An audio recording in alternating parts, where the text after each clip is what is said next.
Is a special person, a very, very fine woman. This afternoon, President Trump spoke warmly about one of his longest-serving advisors. I want to thank you for an outstanding job, and thank you. Come. Thank you, honey. The president called Sarah Huckabee Sanders a warrior, perhaps because during her 2 years as press secretary, she not only spoke for him, Well, I've addressed your question. I'm not going to continue to engage with you. she often spoke a lot like him, too. It's frankly, I think, sad and pathetic that a gutless, anonymous source could receive so much attention from the media. Sanders could be combative and curt. She rarely hid her feelings for some members of the press corps and their questions. And everybody in this room is only trying to do their job. I disagree completely. During her tenure, the podium in the briefing room gathered dust. Sanders ended the tradition of holding daily White House press briefings. It's now been more than 90 days since the last one. Sanders' truthfulness has also been questioned. When President Trump fired FBI Director James Comey, Sanders was pressed by reporters who said Comey was well liked at the Bureau. I've heard from countless members of the FBI that are grateful and thankful for the president's decision. When questioned during special counsel Robert Mueller's investigation, Sanders called her statement a slip of the tongue and not founded on anything. This has been the honor of a lifetime. But she never lost the confidence of the president. And even while saying goodbye today, she was still playing to an audience of one. I'll try not to get emotional because I know that crying can make us look weak sometimes, right? And I thought maybe I'd just take a moment. So at the White House, and been with me now 3.5 years before I won, before the election, is a person, a friend, a woman, a great, great, magnificent person, actually, named Sarah Huckabee Sanders. And she's very popular. She's very popular. And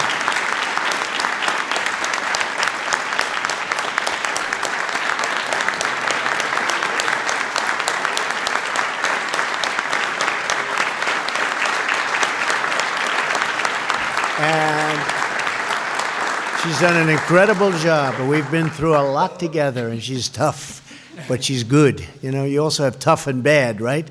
She's tough and she's good. She's great. And she's going to be leaving the service of her country, and she is going to be going, I guess you could say private sector, but I hope she's going to, she comes from a great state, Arkansas. That was a state I won by a lot, so I like it, right? But we love Arkansas, and she's going to be going back to Arkansas with her great family. Her husband is a fantastic guy, and her family. And I don't know, Phil and folks, if we can get her to run for the governor of Arkansas, I think she'll do very well. And I'm trying to get her to do that. But I just saw her in the room, and I really wanted to call her up. She is a special person, a very, very fine woman. She has been so great. She has such heart. She's strong, but with great, great heart. And I want to thank you for an outstanding job. Yes, sir. And thank you. Come. Thank you, honey. Thank you. Thank you so much.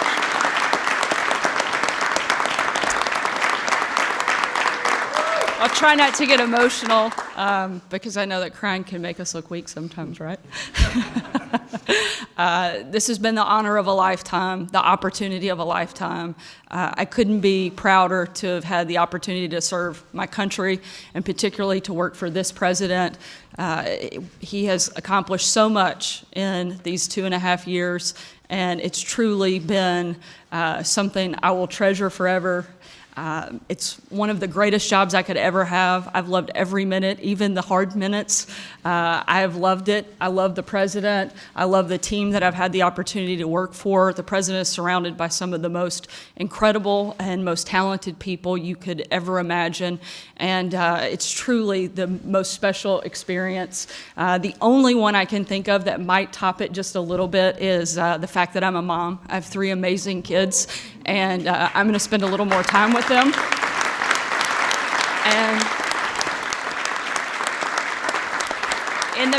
And in the meantime, I'm going to continue to be one of the most outspoken and loyal supporters of the president and his agenda.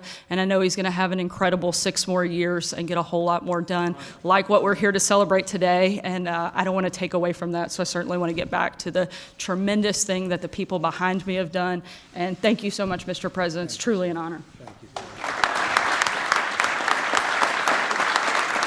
Where is the sticking point? This meeting matters, you know it does. I understand the reference to counsel. I get it, not just because I'm an attorney. But you don't want to answer for the lawyers. You don't want to answer for an operation that you're not a part of. I get it. But you can answer for what you said. You don't have to refer to counsel to that. Sekulo's not your lawyer. He's the president's lawyer. You're saying he didn't dictate this. He did what any father would do. That turns out not to be true. You agree with that? Once again, I know I answered this question on Monday. I answered it on Tuesday. And I'm going to answer it the same way today, and you're probably not going to like it any more on Wednesday than it sounds like you liked it on Monday or Tuesday. But this is a legal matter, and the appropriate individuals to answer questions on a legal matter are the outside counsel, and I would direct you to them. And frankly, I did direct you to them, and you had them here on your set, and you asked them that question, and I'd refer you back to that statement. I get it. I didn't have them. But I understand what you're saying about CNN. Why is it a legal matter, what you said? Again, this is an illegal process, and I would refer you to the appropriate venue to answer questions on a legal back and forth, and that is the president's outside counsel, and that's who you should ask those questions So of. even if you guys want to talk about questions that have to do with White House policy and substantive policy, I'm happy to try to answer those and do the best I can to provide you that information. If you want to talk about things that don't have anything to do with me and that are the venue because of this is what you the said. outside counsel, then that's who should answer those questions. I get it. I get that that's the answer. But you also get that it's unsatisfying. Right? That's why we're frozen. I mean, I don't understand having to answer the same question over and over and over Well, because again. you haven't answered it. That's why. In all due respect, it's because you didn't answer it. No, that's not true. I've answered it. You just didn't like the answer. And there's a big difference between me not answering it and you not liking the answer. There can be. No, fair point. There can be a difference. However, I don't know that there is here because this is about something you said. You could have said this then. When people asked you, hey, what Sekulow says, is it right? Why didn't you say then it's a matter for counsel? Again, I'm not going to get into a back and forth with you. I've addressed it. The outside counsel has addressed it. They've answered this question over the last couple of days, and I would refer you back to those comments. Let's look at it a different way. Do you wish that the White House had corrected the error between where it started and where it wound up with Sekulow in this letter sooner? I wish that we spent a lot less time focused on things the American people don't care about. I wish we spent a lot less time talking about this witch hunt and that we talked about things that impact everyday Americans. I wish we spent a lot more time talking about the economy. I wish that your network could spend a lot more time today covering a very important piece of legislation that the president signed when he spent a good bit of time this afternoon talking about the importance of Veterans Choice Act that he signed into law today. And your network didn't even take that. I wish those were the things that we spent time talking about. We didn't take the and whole I would love VA. to spend some more time talking about that. We did take Kudlow's whole symposium. A lot of people did not. And you have to make choices in this business. But and I understand if you guys didn't want to put the veterans as the choice that you made, and I think that's a sad decision that CNN that's made. not what it's about. And I know that that's something that's not important to you, and I think it's sad that we don't spend more time on those topics. You and I have had that conversation both on camera and off camera, and it's no different on camera than it is off with me. I think you know that, and that's why I think we should be talking about issues that people care about. Right, but credibility is something that people care about. The truth is what people care about. Nobody thinks, except really right now the president and maybe you in this moment, that this is a witch hunt. These are real questions. It's a real investigation. We've seen real indictments and lots of different threads to the story. But I understand that spin. The credibility of it matters. When something that appears to be a lie, because the idea that the president's lawyer doesn't know what his client's role was in the drafting of that response, it just strains credulity. Common sense tells you that can't be. And how do we know? Because it wasn't. Sekulow changed his story. The letter came out only when exposed. Why wasn't the story changed sooner? Again, that's a question you'd have to ask the outside counsel. I'm not going to have a legal conversation with you here. If you want to talk about issues, again, that matter to the American people, I'm happy to do that. But You really don't I've think this answered matters to the American people? I've answered this question multiple times, and no matter how many times I answer it for you, it's not going to change. It's the same Look, one. it's So got to be frustrating for you.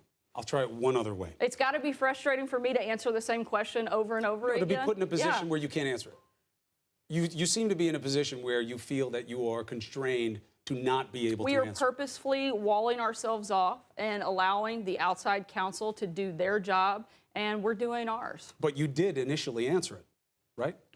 I did, and again, I you regret referred that? you. No, I don't. But I'm starting to regret sitting All right. here because Listen, I'm I just answering wanted the to same give you a question lot. I've I wanted answered to give you a million lot of times. chances at it because I think it matters. I think it hurts your credibility. I think it hurts the dynamic. But I gave you the opportunities. You made of them what you wanted. All right?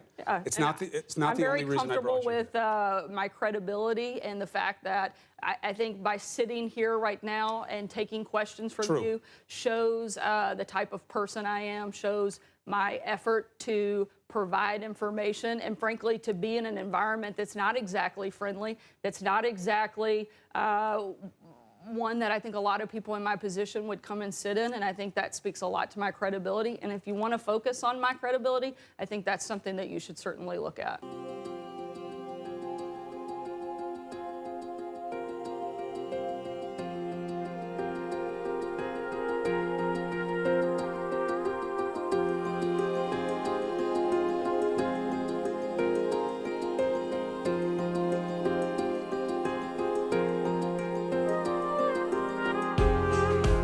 Absurd. The president's focused on actually doing his job. It'd be nice if some of the Democrats showed up to do theirs. No, the president's not placing blame. I'm trying to answer your question. I politely waited, and I even called on you despite the fact that you interrupted me.